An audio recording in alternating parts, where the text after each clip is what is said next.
bright eyes, but cloudy skies is my way of describing Lila's story in her early teen years. At just 10 years old, Lila walked into the National Caribbean Common Entrance exam with 2 sharpened pencils, a tattered eraser, and a belly full of nerves disguised as confidence.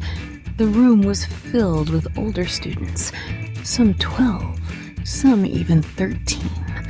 But Lila, tiny and determined, sat in the front row, legs swinging from her chair, humming under her breath until the invigilator told her to hush. She breezed through the math section like it was a puzzle game. English was a dance of words she had already mastered. When the results came back weeks later, Lila's name was in the top 3% in the country. Her village erupted in celebration.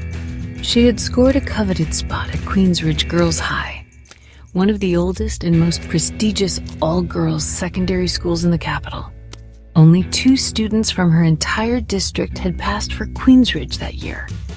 And because of her score, Lila was allowed to skip grade 6 entirely and jump into grade 7, the first year of high school. Her mother wept with pride. Her father with pride. Her father, a normally stoic man, bought her a new pair of black leather shoes, her first brand new pair, not a hand-me-down. Use this chance well, he told her. Education is your passport. Don't waste it.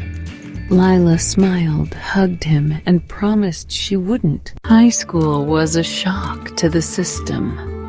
Gone were the simple uniforms and barefoot races of the village school. At Queensridge, the girls wore pleated skirts, carried phones, and used big words like existentialism and feminism. The buildings were tall and imposing, with iron gates and manicured hedges. Teachers were stricter, students were faster, and no one held your hand.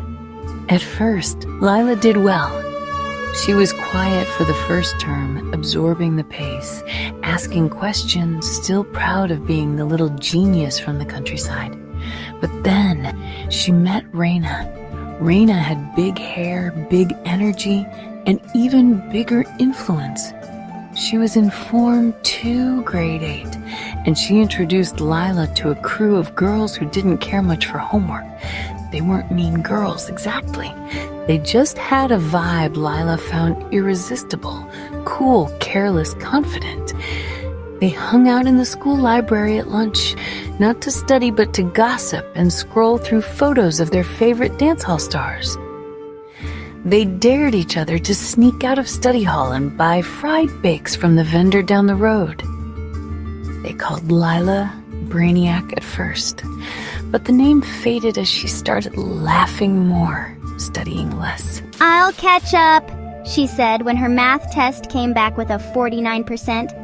"I'm just tired," she told Miss Clement when she forgot her homework 3 days in a row. She still aced her English and literature classes. Reading came effortlessly. But science, geography, French, they became noise in her mind. Her happy-go-lucky nature, once a charming trait, now blurred into carelessness. Age 12, slipping through the cracks by Form 2, Lila had made a name for herself, not for brilliance, but for charisma. Teachers still liked her.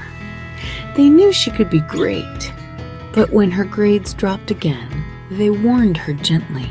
You have potential, Lila, but potential doesn't pay bills. She nodded politely, but in her head, she was planning which friend's house they'd hang out at after school. Library sessions were now just long, giggly debates about who was the cutest boy in the all-boys school across the road. On weekends, Lila joined her friends at corner shops to buy snacks, loitering until dusk. She rarely studied. Her notebooks had more doodles than notes. Her parents didn't know. She still smiled, still washed her uniform, still showed them the occasional B, and said, "Ah." doing fine. But at the end of the year, her report card said otherwise. Mostly C's and D's. Still, she moved on to grade 9. Age 13. The art of pretending grade 9 felt like a performance. Lila was now tall and striking. Her wild curls had been tamed into a signature. Teacher said she was fun, but her family started noticing she wasn't top of the class anymore. What happened to Miss Genius? Grades don't define me. But late at night, she'd open her textbooks and feel panic. I don't understand this. When did it get this hard? Sometimes she cried, but she didn't ask for help. To keep up appearances, she threw herself into clubs, drama, student council, even the debating society. By the end of Form 3, she was barely holding on.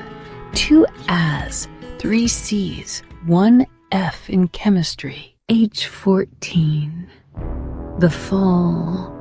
Form 4 was supposed to be her redemption, but it turned into disaster. She promised her parents she'd focus. She got new textbooks, sharpened pencils, even made a study schedule, but she didn't stick to it.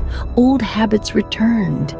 She followed her friends to the tuck shop, skipped extra lessons, spent afternoons on her phone. Tests came. Lila guessed her way through most of them. Then came the results. Failed every single subject, even English. The house went silent. Her father stood staring at her report card as if it were written in a foreign language. All that money, books, bus fare, lunch money, uniforms, all for what? Lila sat frozen at the kitchen table. Her mother had tears in her eyes. You have to repeat grade 10. At your age, you're supposed to be thinking of CXCs. It was the most humiliating moment of her life.